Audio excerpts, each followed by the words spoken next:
रानो, आज तुम कहाँ भागोगी?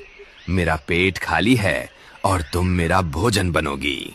टुन्नू जी, हमें एक पल भी यहाँ नहीं रुकना चाहिए। ये दुष्ट बिल्ला ऊपर आ रहा है और आप तो जानते ही हैं कि ये कितना क्रूर है। हमें तुरंत यहाँ से उड़ना होगा, वरना ये न केवल हमें बल्कि हमारे प्यारे बच्चों, गुड़िया और कुकू को भी खा जाएगा। जल्दी कीजिए। रानो और टुन्नू अपने बच्चों को लेकर उड़ गए। टुन्नू जुरा बहुत बीमार और कमजोर थे। वो ठीक से उड़ नहीं पा रहे थे। रानो, मेरे पंखों में अब जान नहीं बची। हमें कहीं छिपना होगा। पिताजी, मुझे डर लग रहा है। क्या हम कभी अपना घर में ही बना पाएंगे?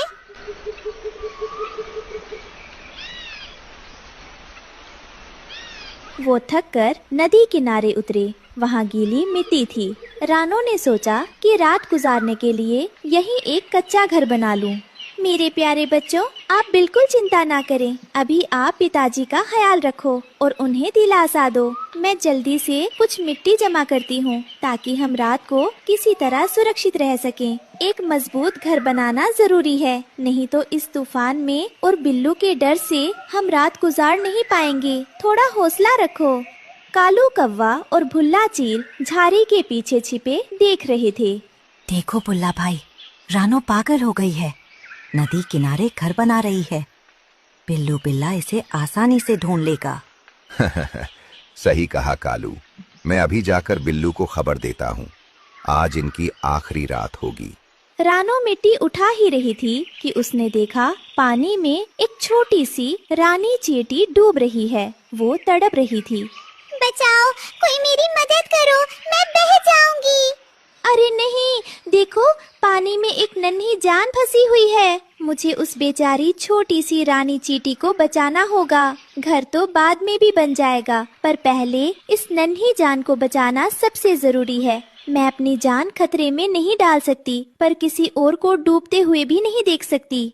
रानो ने एक सूखा पत्ता पानी में फेंका और रानी चींटी को उस पर चढ़ाकर बाहर निकाल लाई। रानी चींटी की जान बच गई। रानो बहन, आपका बहुत बहुत शुक्रिया। आज आपने अपना घर छोड़कर मेरी प्यारी बहन, जान बचाना तो हर किसी का फर्ज होता है, लेकिन हाँ, मुझे इस बात का डर है कि आज रात बिल्लू बिल्ला मेरे परिवार को नहीं छोड़ेगा। मैंने जो थोड़ा बहुत मिट्टी का घर बनाया है वो बहुत कमजोर है और तेज हवा भी इसे तोड़ देगी। मैं बस यही सोच रही हूँ कि अपने बच्चों को कैसे सुरक्षित रखूंगी।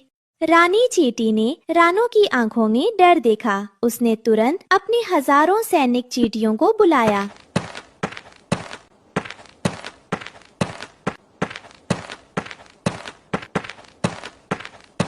मेरी सेना, रानो बहन ने मेरी जान बचाई है। आज हम इनके लिए ऐसा घर बनाएंगे जिसे कोई बिल्ला या चील नहीं तोड़ पाएगा। हम अपनी विशेष लाल मिट्टी का इस्तेमाल करेंगे। देखते ही देखते हजारों चींटियां काम पर लग गईं। रानो और टुन्नू हैरान होकर देख रहे थे। चींटियां अपनी लार और लाल मिट्टी मिलाकर एक दीवार खड़ी कर रही थीं, जो सूखने पर पत्थर जैसी सख्त हो जाती है। रानो, ये तो चमत्कार है। इतना मजबूत घर तो मैंने आज तक नहीं देखा। माँ, ये घर तो किले जैसा लग रहा है। उधर कालू कौवा बिल्लू बिल्ला को रास्ता दिखा रहा था। कालू, अगर आज शिकार नहीं मिला तो मैं तुझे ही खा जाऊंगा। डरिए मत बिल्लू भाई, रानो नदी किनारे बैठी है। उसका कच्चा घर आपके एक पंजे से टूट जाएगा। बिल्लू बिल्ला रानो के नए घर के पास पहुंचा। उसे लगा ये साधारण मिट्टी है। रानो और बच्चे अंदर डर के मारे दुबके हुए थे। म्याऊ, रानो बाहर निकलो, वरना मैं इस घर को तोड़कर अंदर आ जाऊंगा। रानो ने अंदर से दरवाजा बंद कर लिया। बिल्लू बिल्ला ने पूरी ताकत से घर की दीवार पर पंजा मारा। ठराम! लेकिन दीवार नहीं टूटी, उल्टा बिल्लू के नाखून मुड़ गए। म्याऊ, ओई माँ, ये मिट्टी है या लोहा? मेरे पंजे दुख गए। बिल्लू ने फिर सिर से टक्कर मारी, लेकिन उसे ही चोट लगी। तभी रानी चींटी ने इशारा किया और हजारों चींटियों ने बिल्लू की पूंछ पर काटना शुरू कर दिया। बिल्लू बिल्ला और कालू कौवा डर और दर्द के मारे भाग गए थे। सुबह का सूरज निकला। रानो का परिवार सुरक्षित था। रानी बहन, आज आपके छोटे से आकार ने वो कर दिखाया जो बड़े बड़े जानवर नहीं कर पाए। आपने हमें नया जीवन दिया है। रानो बहन, मुसीबत में जो काम आए वही असली दोस्त है। आपका ये मिट्टी का किला हमेशा आपकी रक्षा करेगा। कालू, बाहर निकलो। तुमने मुझसे झूठ बोला था। तुमने कहा था कि वो घर मिट्टी का है, लेकिन वो तो लोहे से भी ज्यादा सख्त था। तुम्हारे कारण आज मेरी ये हालत हुई है। माफ कर दीजिए बिल्लू भाई, मुझे नहीं पता था कि उन छोटी चींटियों में इतना जादू है। मैं तो बस आपकी मदद करना चाहता था। मदद? तुमने मुझे पिटवाया है। अब मैं तुम्हें नहीं छोड़ूंगा। बिल्लू ने एक लंबी छलांग लगाई और कालू कौवा अपनी जान बचाने के लिए आसमान में टेढ़ा मेढ़ा उड़ने लगा। कुछ दिनों बाद जंगल में बहुत भयंकर बारिश और तूफान आया।